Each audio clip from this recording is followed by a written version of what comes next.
Hello and welcome to another episode of Birth of a New Dimension. My name is Aurora. I will be your host during this 1 hour as we explore all sorts of topics related to higher dimensional perception, the higher dimensional, less dense rooms that are also occupied by intelligence or consciousness or awareness, and multidimensional perception. So first up, even the idea that your own consciousness, your own human, earth-sized consciousness resides within a certain level of the spectrum of consciousness, that there are less dense beings and beings of greater density.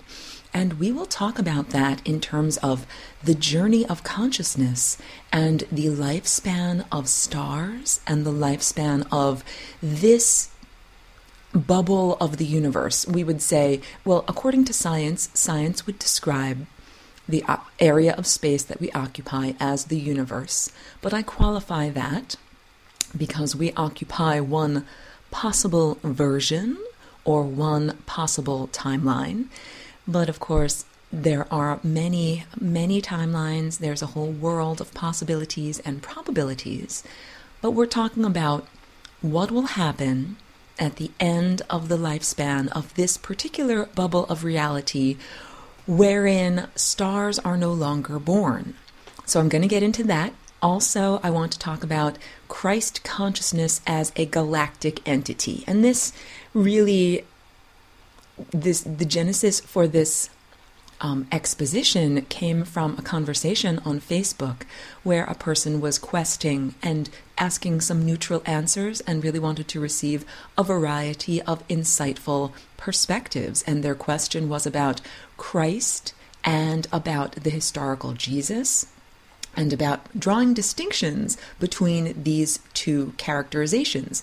And this matters. First of all, even if you do not consider yourself, quote-unquote, a Christian or a Jew, you live within the Judeo-Christian paradigm, which is actually an outgrowth of the ancient Egyptian mystery schools, which held aloft the ideas of sophistication that were known in a widespread sense in Atlantis and previous to that in Lemuria. So the basic timeline is Lemuria, that was like Garden of Eden, the most beautiful place you could imagine, and became degraded and fell. A new civilization came. This is what is known in this time and place as Atlantis. However, Atlantis went through many different versions or chapters or had different eras of its social history, and the one that is most relevant is the most recent one that ended roughly 10 or 12,000 years ago and really has given rise to humanity's present state. So I talk about this a lot in Lesson 18 of Lessons for Full Spectrum Humans. This is all about galactic history. And I embedded Lesson 18 at the end of the 20-lesson cycle because it contains a lot of information that it requires some emotional fortitude to be able to deal with these realizations. This is also why I ask students to formally enroll. Why do I not just put out Lesson 18 as life-changing information to as many people as possible? And the answer is because I do not wish to ignite or incite negativity. And when you are a teacher or a communicator, it is necessary to communicate facts in a truthful manner. So we'll get into this. It is possible to use a fact to tell a lie. Really. And these are the most cunning types of lies. For example, if I owed you money and I said something like, I will pay you the money that I owe you. But the unspoken last half of that sentence was, when I am 89 years old. And if I'm currently, 20 or 30 or 40, clearly that is referring to an act that is far in the future. Although I am giving you truth, the phrase, I will pay you the money, it is being used to imply something that is false. And this is a very cunning way to lie, to give a small amount of to give a small amount of factual information, but to give it in a misleading way. And this is what happens when the third eye, the eye of insight, this is your brow chakra. If you are new to my radio program, check out the ucy.tv/FRL homepage. This is the Birth of a New Dimension homepage, where you can find the feed from the Birth of a New Dimension Facebook page. And I paint a picture with my voice on the radio, but during the rest of the week, I paint a picture with actual paintbrushes. And really, my primary mode of expressing this cosmic truth is through visual means.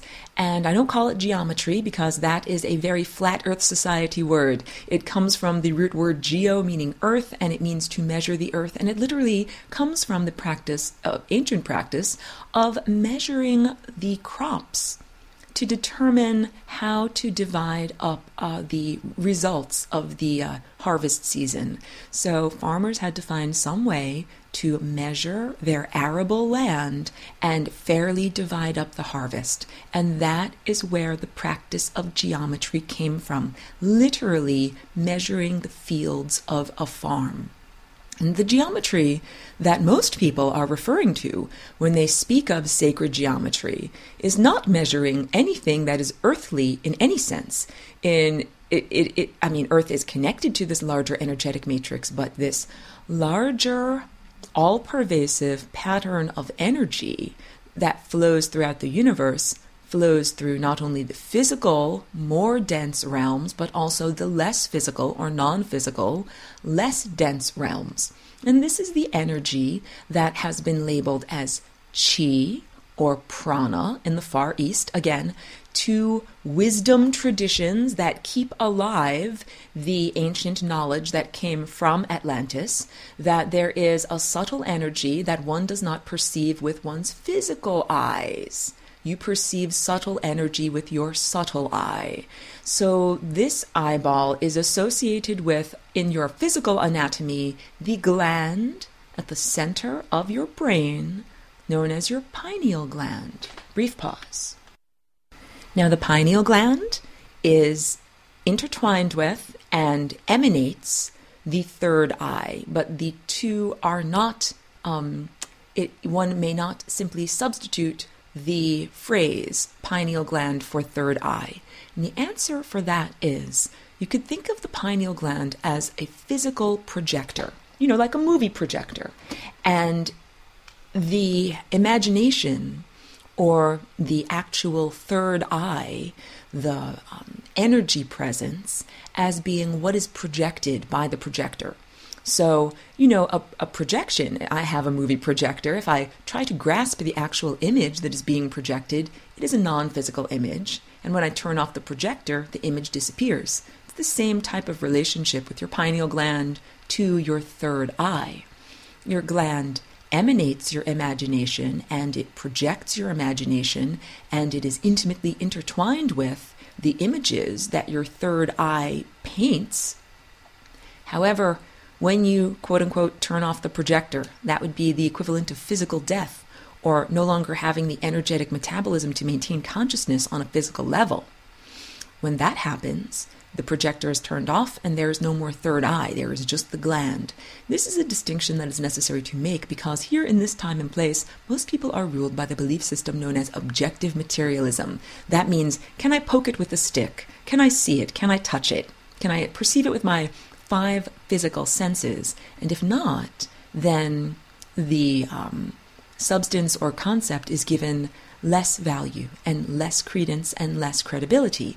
So a person who has an objective materialistic standpoint would say, I value the pineal gland because when a person dies, I can cut open their skull and point a finger at the gland. But I do not value the projection or emanation of that gland because upon death, I cannot point to or find evidence of it. And this is a big problem with the lack of subtlety and lack of sophistication in our present community of questers, like a person who goes on an intellectual quest. And in this time and place, our community of questers are filled with people who have a science background and training. And the training of science, the perspective, and the objective materialism that the science perspective comes out of makes it difficult for people to perceive the totality of reality. It means literally that some people only choose to quest after a certain segment of reality and choose not to even investigate or ask questions about other aspects of reality that cannot even be perceived. Flat Earth Society. Way back in the day, many people believed that Earth was not shaped like a sphere, but was actually shaped more like a disc, which happened to balance on the back of a giant turtle or something like that. They actually believed that if you went too far in one direction, you could fall off the edge of the earth. And it was, of course, inconceivable to these unenlightened beings that a person could live on the other side of the earth. For example, if earth is like a flat coin, you are living on the top side of that coin, the idea of someone living on the bottom side is laughable because clearly they would fall right off. You can't be down there. A turtle is down there, and that's how the world stays aloft. Well, this seemingly comical expression of the perception of ancient people is not that far off from how a lot of present-day people look at consciousness. They only look at consciousness as residing within the physical, dense realms that they reside in. And even within that realm, for many people, it is difficult for them to recognize and validate the intelligence of other physical life forms. And why I do this broadcast, it is called Birth of a New Dimension. This is about preparing the way. Before you plant a garden, you have to prepare the soil so that you can plant wonderful plants there and have beautiful flowers. We need to prepare the way in human consciousness to be able to interact with galactic society. Humanity has been quarantined for a very long time. Humanity does not know the proper, I would call them social graces, in order to act appropriately with the larger galactic community. So I'll tell you a little brief anecdote here so that you don't end up embarrassing yourself in front of the greater galactic community. But I hesitate to use the word embarrassment because I will tell you that humiliation, shame, and embarrassment are all lower level forms of social control and manipulation. And when you get to the higher levels of galactic citizenship, those tools of manipulation are no longer employed. Seriously. The idea of embarrassment and humiliation and shame is that these are like strings of a puppet that the society within which you are submerged uses these strings in order to control you. So, for example, when you are a tiny child and you have mucus in your nose, you stick your finger up your nose and clear out the mucus. This is a natural biological activity. But the people around you who are socializing you and implanting these strings of control in you tell you, don't do that, it's not proper. And that's socialization. It's like saying, we know you have this biological need. It's not immoral, but this is something that you can't do in front of other people. All right? This is a distinction to be made. Certain body processes, releasing gases, releasing substances, certain things are not meant to be done socially in front of other people. And learning those lessons is a key aspect of being able to navigate with the adult world. Well, humans right now in Earth surface culture are very much in the position of a tiny infant that needs to be socialized in order to learn appropriate actions when they meet with more advanced beings. In the same way that an adult is more advanced than a child. And if you've ever been a babysitter, you understand babies are incredibly sophisticated. Babies are miracles of spiritual technology. They are not less than adults in any way. But in many ways, they're like an art project that hasn't been formed yet, or a project that hasn't gotten off the ground. They have a lot of cultivation in order to get to the level of being an adult. But again, all good babysitters and nannies understand that babies and infantile intelligence is indeed intelligent, and you can relate to it, and you can relate to little babies on their level and have some really quite magical, sparkling connections. I was a professional nanny and professional babysitter for many years, and I was so blessed to connect with what people would call indigo or crystal or high vibration children.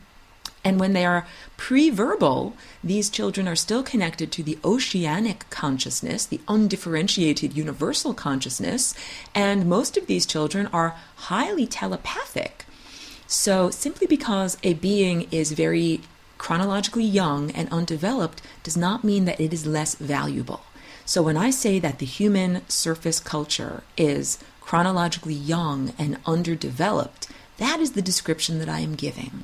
And with the understanding that you as a tiny, unformed or uncultivated consciousness will begin to interact with highly sophisticated galactic adults.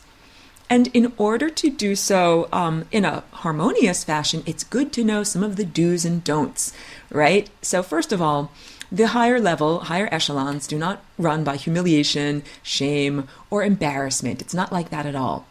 And so here's my brief anecdote. I was in meditation. This is more than 2 years ago.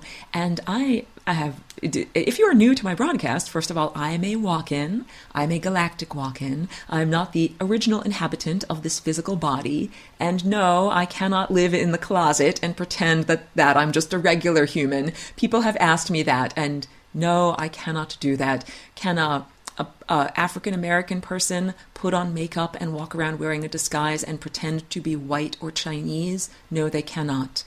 Even though people who do dress as the opposite gender because that is part of their expression of identity. But what I'm trying to say is that it is necessary to be authentic, to share the truth of who you are, because that informs your life journey. If you are homosexual, if you're African American, if you are a housewife who washes the dishes and takes care of the home, that describes and informs your creative expression and your perspective in life. And it is equally as valid. And the social pressures to conform mean that when you begin to express yourself and share your truth with others, that again, through humiliation, shame, or embarrassment, other people will in a very subtle way make certain that you conform, you toe the line. And I'll say this also, in slave societies, rarely if ever is it the taskmaster that keeps the slaves in line. It is the fellow slaves. And you can see this example in a low-income community when one person gets a new TV or a new pair of shoes or new whatever it is, many other people will look at them and say, how did you get that? How can you afford that? What do you do in order to get that? Or whatever it is the sense, if you are not at work or at school in the middle of the day, and one of your fellow slaves comes to you and says, why aren't you at work or at school? Essentially, that is saying you are a slave. Why are you not following your slave programming right now? So anyway, the anecdote is I was in meditation. I was connected in telepathic rapport to my hyperspace family. And this is the family that I am genetically and energetically connected to on every level. So first of all, human consciousness does not originate on the surface of Earth. Human consciousness was incepted or spawned on Earth by stellar consciousnesses. And the way that this happened was not like in a lab with a petri dish. I also have to characterize this. It was more like a lovemaking concert, a symphonic lovemaking, where tones and harmonic shapes of frequency and waveforms and consciousness and intent combined on what some people would call etheric or astral level, but a more impeccable term would be on a non-physical level of subtle energy. So, no, it's not the sense that giant galactic beings wearing white lab coats tinkered with solutions in petri dishes or test tubes. It wasn't like that at all. That is the scientific and objective materialistic idea of how life would be created artificially or out of nothing, where life is not before. But the way that life was created on Earth reminds me more of a magic spell or lovemaking, not necessarily a machine or something that is a predictable recipe, but something that requires, like, to conceive an actual physical human child, that extra spark, that extra pleasure and connection on a deep level. So basically, humanity was created by stellar consciousnesses, and humanity has been cultivated. That's what culture literally means. It means that thoughts and ideas and energy and behavior patterns have been periodically inoculated into human Earth surface culture in order for people to be raised up out of the level of degradation and disorganization that human consciousness was subjected to after the fall of Atlantis. So, I don't mean to... galactic history is not a secret, and there are a lot of people who access the Akashic records and also connect with higher dimensional beings and share this information, and you can connect on your own directly, and that's pretty important. For now, if you don't connect directly, you can take my information secondhand, but do not take it as unmitigated truth, because it is like if anyone reads a history. If you read the history of World War II as written by Germany, it is a very different take on history than the history of World War II as written by the United States or Australia or Egypt or Israel. So perspective matters. There is a wide spectrum, amazing spectrum of consciousnesses in the universe. Every single star is itself a portal of consciousness and has its own particular flavor. And the emanations of each particular consciousness star, the physical organisms that star creates, stars are like our parents. And they create us as creatures and emanations. And first of all, the universe is a refinery of consciousness, and it refines certain personality characteristics. So each star has its own flavor or set of characteristics, and each of the stellar civilizations or races or organisms or entities have their own quote-unquote flavor of consciousness. And the beings that I connect with, first of all, are a collective. I liken them to the United Nations. However, the United Nations in this time and place has developed some relatively unsavory connotations in terms of totalitarianism. So take away the totalitarianism, get back to the ideal version of the United Nations that was a world government representing a little bit of everyone. Well, I am connected to a cosmic, quote-unquote, world organization that represents almost all of the races or species or differentiated consciousnesses throughout the worlds. So unity consciousness tells us that each one of these stars are all emanations of the same primary consciousness. And so all of these children, all of the offspring of each star, is also a refracted shard of the larger unity consciousness. Now we get into, why do brothers fight brothers? We live in this galaxy, and first of all, if you're not familiar with these terms, so galaxy is a collection of many, many stars, and the cosmos is a collection of many, many galaxies. And I would say, think of a galaxy as a brain, and each star within that galaxy is like a firing neuron of that brain. So there is a galactic being that is the entity the size of the galaxy called the Milky Way. And that being has a variety of inner personality characteristics that have been manifested as divergent star cultures.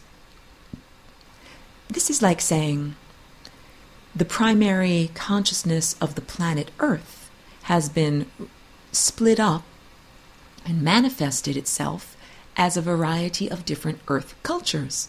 French, Australian, Patagonian, whatever. However, not all of these Earth cultures coincide harmoniously or get along harmoniously, and definitely with the space cultures. Not every stellar culture gets along harmoniously. And this is very challenging because we're talking about a galactic being, an entity that has conflict within its own persona. And this is the understanding of what is happening with Christ. Just taking a little drink. So the beautiful conversation that I was having that made me want to record some information about this, and I haven't forgotten my anecdote either. But the conversation was about the historical Jesus, or Yeshua as he would have been known, contrasted with the Christ consciousness, the galactic entity. And, you know, it was a beautiful, respectful conversation. And when I share this, of course, on my own radio show, it's quite clear that I'm sharing my personal perspective, my personal truth, and I am not here to dictate to anyone what your personal truth can or should be. Only share with you what I perceive. So I perceive and have interacted with directly the galactic entity that is known as Christ, and Christ is synonymous with consciousness or awareness. If that helps you out, because in this time and place, first of all, there's been a lot of false programming and propaganda, and the term Jesus Christ has been used in order to diminish human mentality and give people a very limited perspective on what Christ is. So Christ does not wear a human bodysuit and look like a person with a face and 2 arms and 2 legs.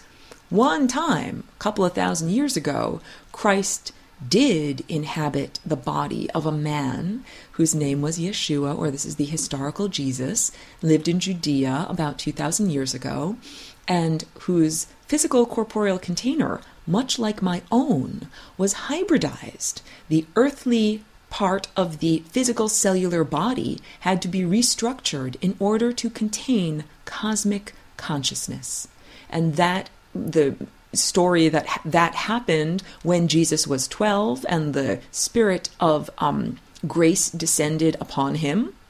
And then essentially from that point on, Jesus was an avatar or a container for higher consciousness. I've said this before, I'll go over it again.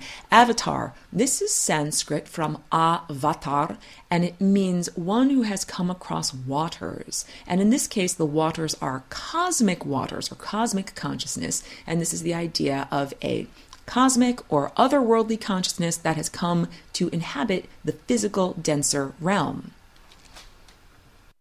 And interestingly enough, this is also the original etymological definition of the Greek hero. We now understand and interpret the word hero as a person who is a noble and valiant, good person, but the hero of Greek antiquity was actually known as a container for the godlike consciousness.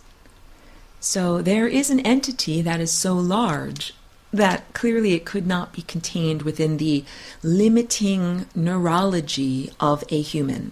We say, how much neural connectivity is in your brain? If we say like 10,000 units, like you have 10,000 neurons, and so you have 10,000, possible connections. It's like saying, what is the RAM on your computer? I have 1 gigabyte of RAM. And that's speaking about how much information your computer can process at once. The human computer can process a limited amount of information at once and literally cannot encompass the amount of information that is contained within the galactic entity that is the consciousness of Christ. Because Christ consciousness encompasses all consciousness. The consciousness that is inherent in the photon of light, that's in the atomic, in an atomic and subatomic level, consciousness that is in not only the animal kingdom that we can see clearly, like a cat or a dog, or the macroscopic animal kingdom, the microscopic animal kingdom. all of the gut bacteria, all of the microscopic yeasts that cover every surface of the physical realm. Guess what? Christ lives in those bacteria. And yes, Christ exists in viruses, any place where there is awareness. And what we would call the force of darkness or lack of awareness is what we would call Antichrist. And in Lessons for Full Spectrum Humans, I do a lot of teaching about resolving duality. And that is really my mission. The Flying Rainbow Lasagna is the graphic embodiment of what non-duality looks like. I also don't want to forget about this anecdote that I want to tell you, but it's a good flow. So I was in meditation and I was connecting with a variety of stellar consciousnesses from many different places, and they all look different. Not everybody looks humanoid, and a lot of that has to do with the filter of interpretation that the lens of the third eye, it is like a rotating, spinning vortex of energy that literally is in front of your face and has an impact on your interpretation. When you look at someone else who is similar to you, you see them as same. And when you look at someone else through your filter of a human filter, if they don't have the same human characteristics, you interpret them as other. So when we are meeting and interacting with galactic entities, very few of them will look like your physical face looks. So when I interacted with this one being, their face looked like a ram.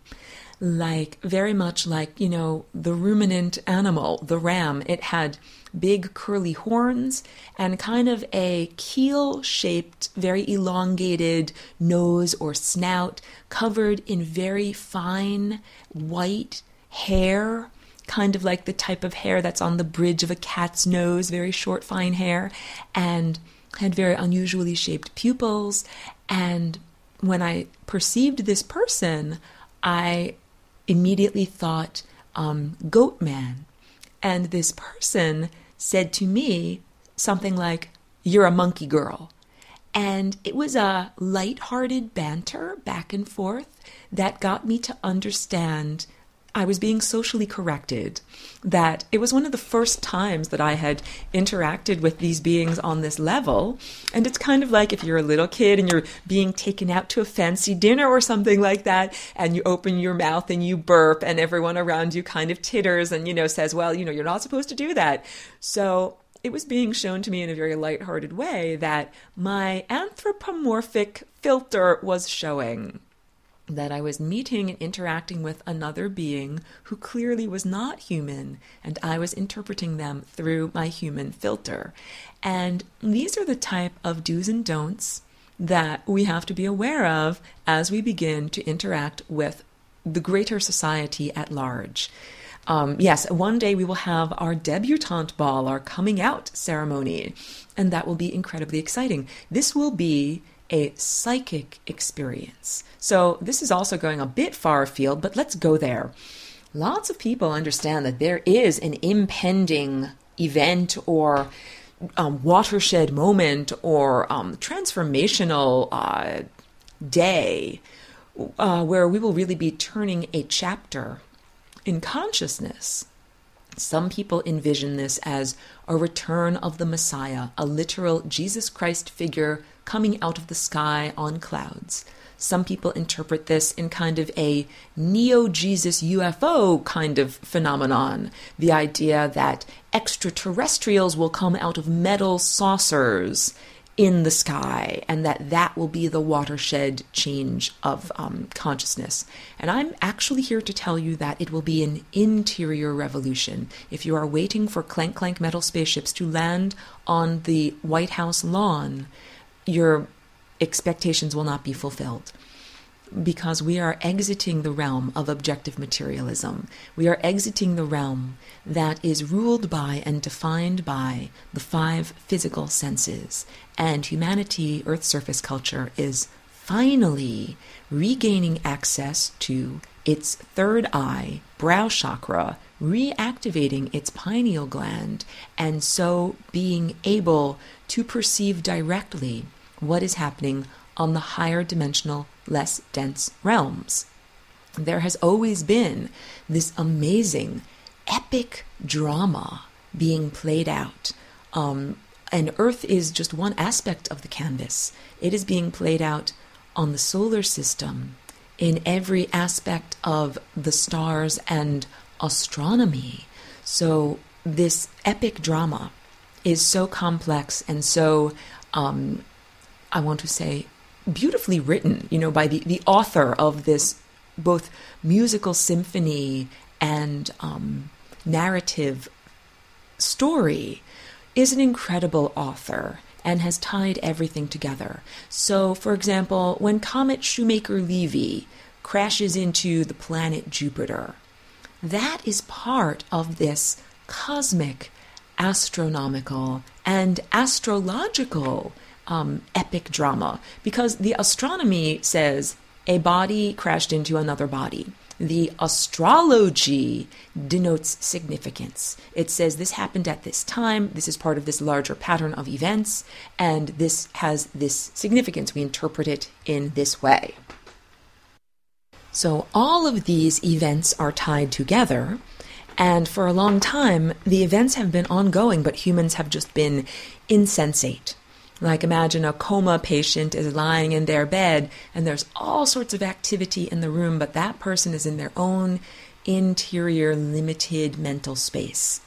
That's humanity for about the past 10 or 12,000 years. You've been lying in your coma bed, all of this cosmic activity going on all around you, but you are insensate and unaware of the activity, and really only able to deal with what is happening within your own limited interior realm. Well, that era is over.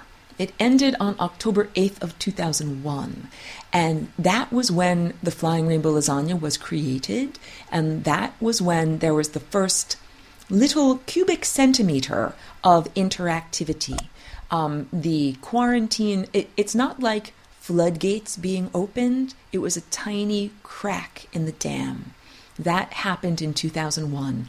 And the flow of information back and forth has increased. Okay, so that little tiny crack has gotten wider and is now a stronger, steadier flow.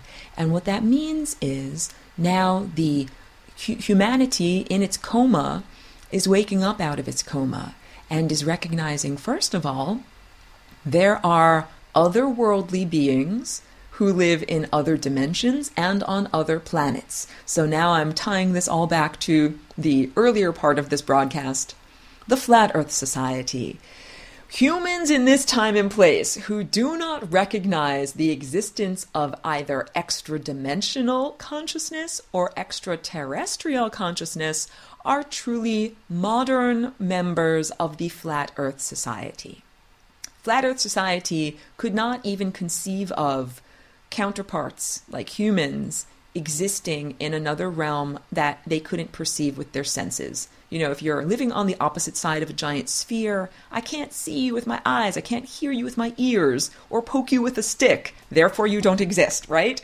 And this is very similar to the mindset and belief system of many objective materialists and people in the scientific community who do not recognize the validity or existence of non-terrestrial or extra-dimensional life. This would be life that is not defined by biological terms. So science defines life as an organism that respirates and metabolizes and achieves homeostasis and responds to stimuli and can reproduce and can eat. And this is why when I mentioned viruses only do a few of those things. So viruses are only semi-alive. But science only recognizes life in a very limited context. So science recognizes life in a limited context and recognizes intelligence in an even more limited context. It's a far stretch for a scientist to recognize that there is intelligence in something like soil, But if you look at soil, it's full of microbes, it's full of mineral life, even the idea that minerals can have an intelligence or that a crystal could carry consciousness. These are things that objective materialism and science simply not prepared to deal with. And in defense of objective materialism, it was a necessary outgrowth to bring people out of, like the Dark Ages, there was severe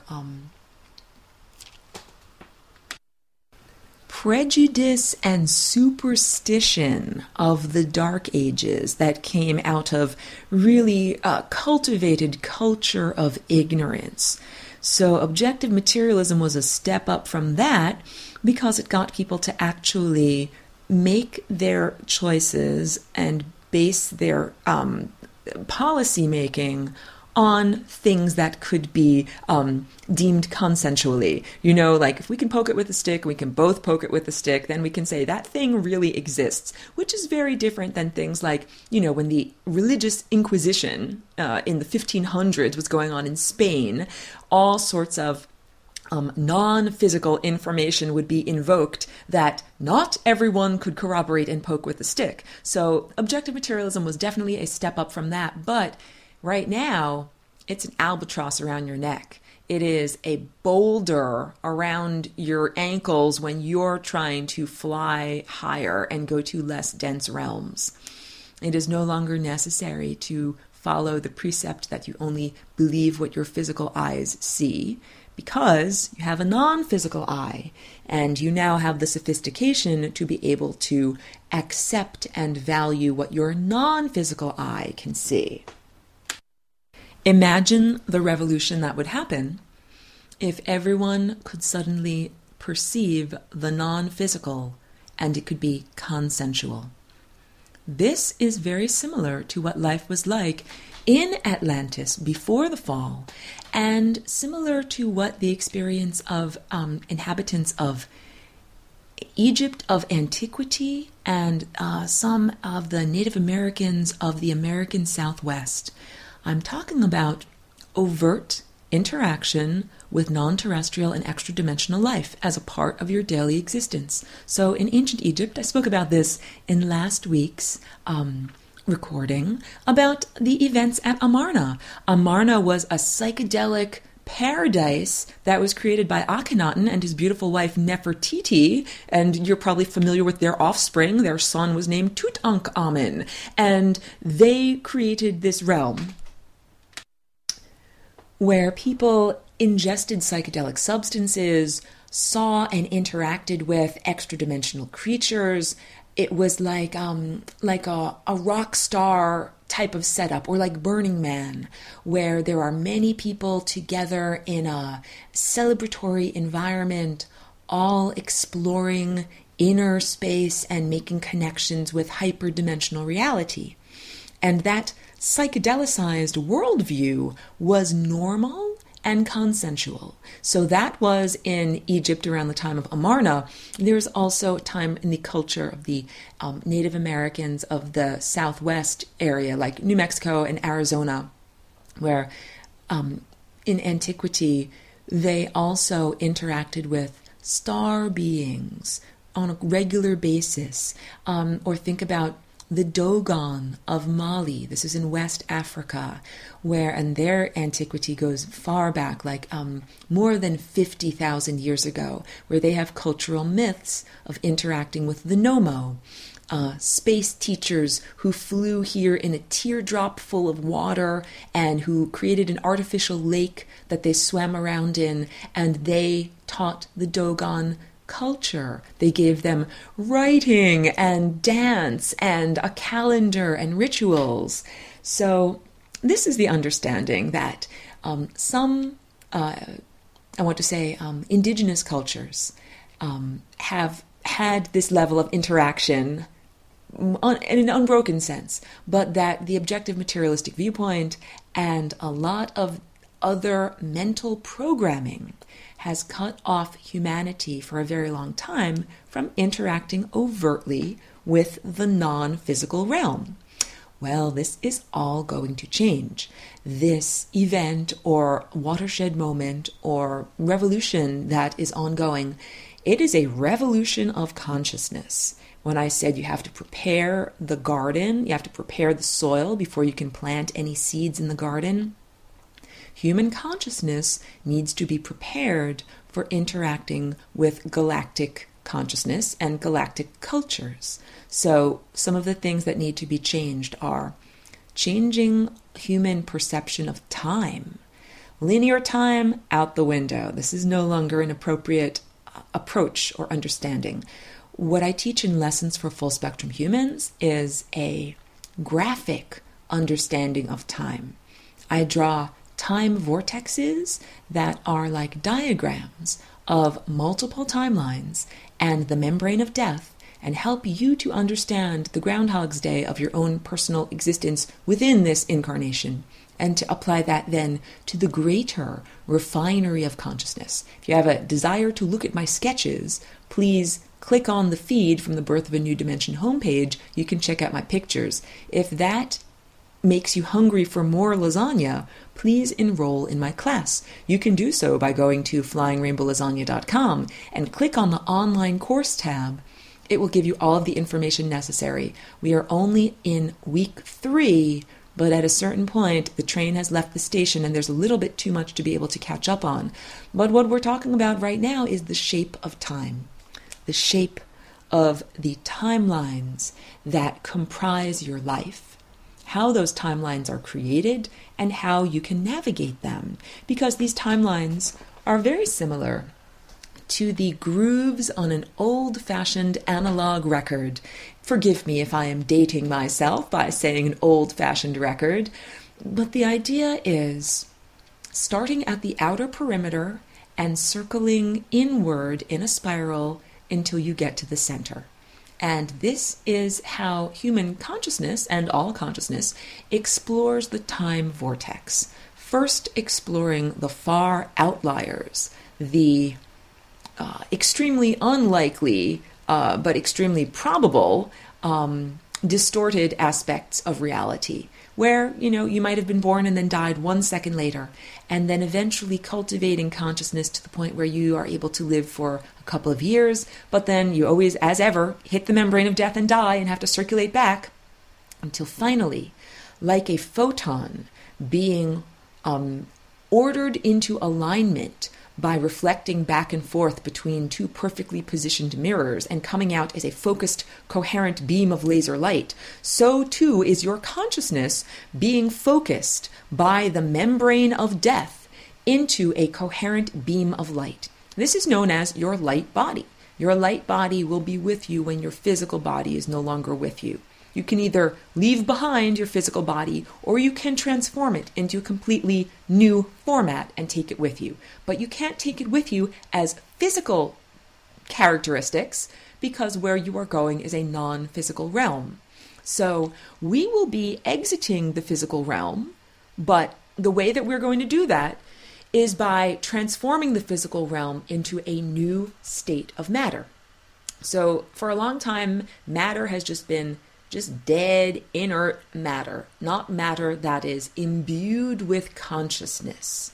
There's been a distinction made between the realm of consciousness, energy, awareness, and the realm of objects. For example, molecules have not been ascribed consciousness. Like, it's just a molecule of oxygen.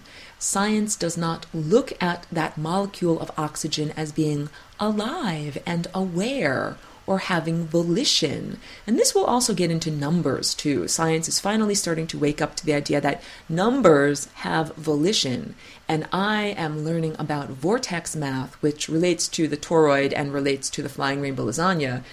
And I will be happy to share my gleanings, what I learn as I digest all of this vortex math. But the shift that is happening in Earth surface culture is a change in your consciousness. So if you are expecting clank clank metal spaceships to fall out of the air and radically change human society, your expectations will not be fulfilled. This is an interior revolution, changing people's perception of time, changing people's perception of what is consciousness. I just told you that a molecule of oxygen is conscious. Dr. Emoto has taught everyone that water molecules can hold information, that they hold awareness of what is being spoken to them. And the power of that, if you speak words of kindness and love to water molecules, then the beings that contain those molecules achieve great states of vitality. And same thing in the opposite direction. So the importance of preparing the ground in order to grow new thoughts and new ideas and new galactic connections is crucial. I'll also tell you this: none of this is predicated on someone else giving you permission. No external authority figure has to wave their magic wand and allow you to get to these mental states. So not mommy, daddy, Obama, or the Pope. No one else, no Messiah, no external Christ has the power and the capacity to put you into a heavenly mental state. This is what we mean. Heaven is a state of consciousness. When you are in divine bliss, when your chakras are all in perfect alignment and you are not experiencing any of the energetic friction that we know as conscious verbalized thought, and you are in perfect harmony with your context, that would be defined as heaven. You know, my telepathic brethren whom I am connected to, that quote-unquote goat man, whose name, by the way, is Bright Moose. Well, those beings all live literally in heaven. Heaven is a floating collective of consciousnesses.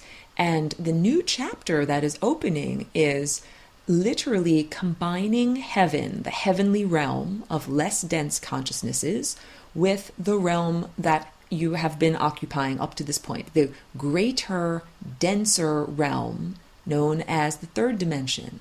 We are bringing together heaven and earth.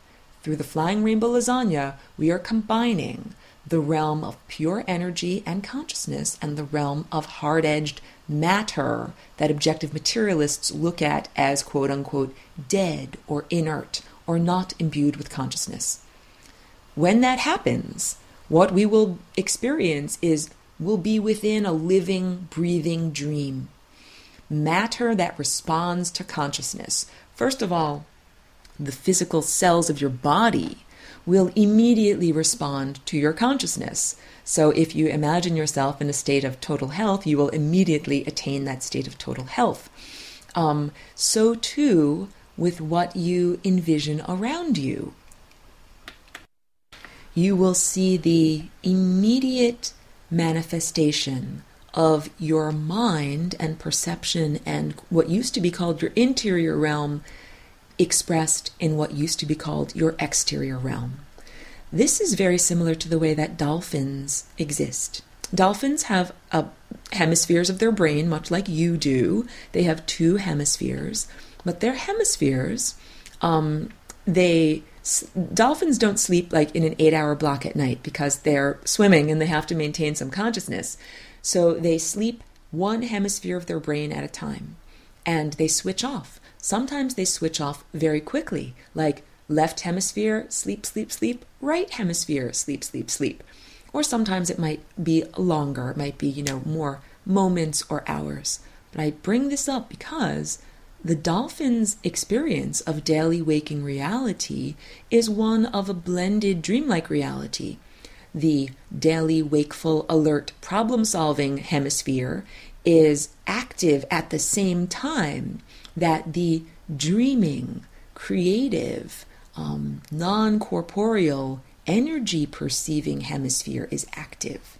And this is very much what our daily experience will be like. A seamless blending of the interior realm of thought, energy, spirit, emotion, and the outer realm of objects and events. That's a magical experience. When you are experiencing that and when you are in control, you can create the most beautiful reality. Characterizing it as heaven on earth is a fair characterization, because clearly in that realm we would be able to be sophisticated artists of reality, not only taking care of our basic subsistence needs of food and shelter and medicine and caring for one another, but creating collaborative social expressions and manifestations similar to Burning Man. Burning Man is the little blip on the radar screen, little cultural experiment to see what would it be like to have a culture filled with people who are psychedelicized, connected to higher dimensional reality, and expressing creativity and synchronicity in an unfettered flow. And if we combine that unfettered flow of creativity and synchronicity with availability of resources, that's how we create this heavenly realm. Because, you know something? Things take money. This is very true. So we need to use our physical resources in a good way to create this heavenly realm. We literally have all of the building blocks that we need, but being in an infantile and anesthetized or insensate state, human earth culture hasn't yet found the way to combine all of these raw materials into this beautiful experience.